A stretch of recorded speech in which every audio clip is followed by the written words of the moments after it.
I understand living on a prayer. I'm living on a prayer. I'm living on a prayer. What's that in my head, Chris? I'm living on a prayer. We're living on a dream right now because we have Jon Bon Jovi joining us, but he is just, in some ways, just like me, because he's nothing more than a Notre Dame dad now. We've got Jesse Bon Jovi here on the Notre Dame football team.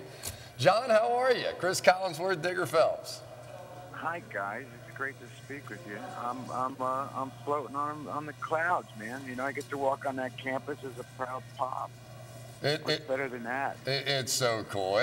Talk about the day. I think I actually saw you on the sideline of a New York Giants game when you and Jesse were coming here for a recruiting trip and to see just how well you liked it. And take us to that moment, though, when, as a family, you knew that Jesse was going to be coming to Notre Dame. We had to wait because the letter showed up on the, that day from the mailman, and you're dying to tear it open because, as you know, as a pop, you get accepted and you get rejected, and he was our second child to go through this process. And that day, I wanted to steam that thing open and then tape it shut again, but my wife, of course, wouldn't let me touch it. Anyhow, I sobbed because that was it was our hope was Notre Dame, and just all the history, and he worked so hard academically and did the best he could on the field to get this shot to even be a walk-on. But, the history is so rich, and we just know what it's done for him and for our family. When you look at this whole process, and let's go back, because I've seen you on the sidelines before games talking to some guy named David Robinson, who's about 6'10", whose son Corey's a great receiver. Now, do you pick his brain about slam dunks, or does he pick your brain about music? I remember seeing him way back in the Dream Team 20-plus years ago. But, I've been fortunate enough, like with Chris, to get to know David as well. In fact, I saw him last weekend at the spring game, and we were at my son's apartment, so Chris can relate to this. In fact, his younger son was there, too. But we were all sitting there, and David, he's a gentleman's gentleman, and the Admirals, we're speaking on a different level now, because when he used to come to Bon Jovi shows 20 years ago, he was coming as a rock and roll fan that played basketball.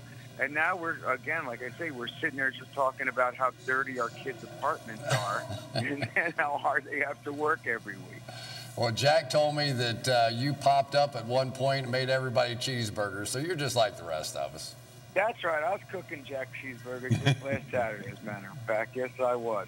And, it was great. It was just great to be around the guys.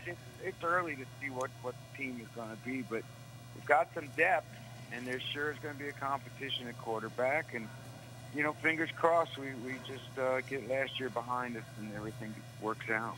How's Jesse doing? I know he went through the knee injury. How's he feeling now? He's good. I think he's 100%.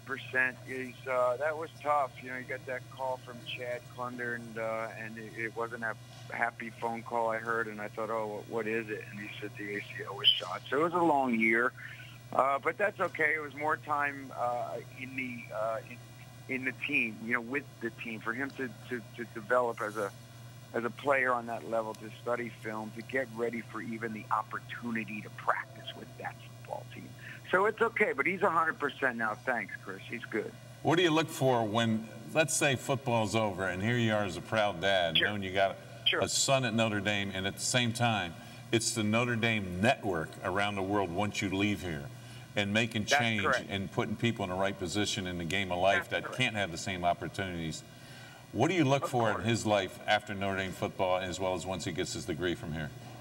Much more important that he comes out of there with the diploma. As a matter of fact, and in truth, I mean, he's lucky to be there. And all we really care about is the academics and then the experience, because in truth, when he walks into a job interview and says, I graduated from the University of Notre Dame, people are going to stand up and take notice.